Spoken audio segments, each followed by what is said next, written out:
Hi guys, ఎలా ఉన్నారు? ఈరోజు మనం హరిహర వీరమల్లు మూవీ రివ్యూ గురించి మాట్లాడుతున్నాం ఫ్రెండ్స్. పెద్దగా ఎక్స్పెక్టేషన్స్ పెట్టుకోకుండా థియేటర్లో వెళ్ళిన నాకు ఈ మూవీ చూసినాక ఏమనిపించింది అన్నది ఈ రివ్యూలో తెలుసుకుందాం.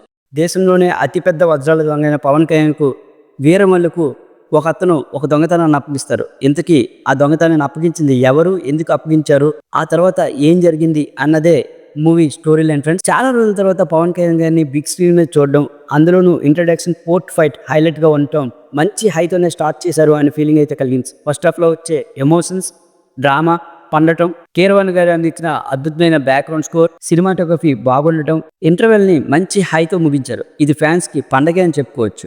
ఇక సెకండ్ హాఫ్ వచ్చేటప్పటికే అసలు కథలు మొదలైంది.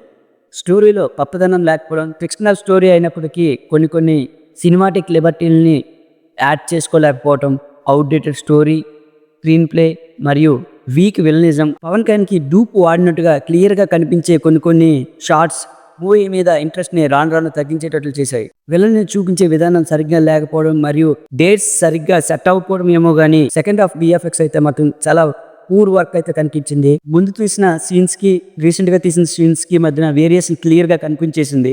సెకండ్ హాఫ్ లో హీరోయిన్ క్యారెక్టర్ కూడా కొంతవరకు విసుగుని తెప్పిస్తుంది.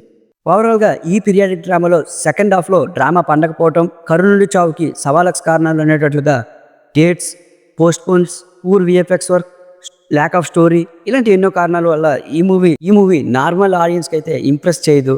కానీ ఫ్యాన్స్కి చాలా రోజుల తర్వాత పవన్ కళ్యాణ్ చూస్తున్నాం అని హ్యాపీనెస్ని అయితే అందిస్తుంది. ఓకే ఫ్రెండ్స్, ఈ మూవీకి నేను ఇచ్చే రేటింగ్ 2/5.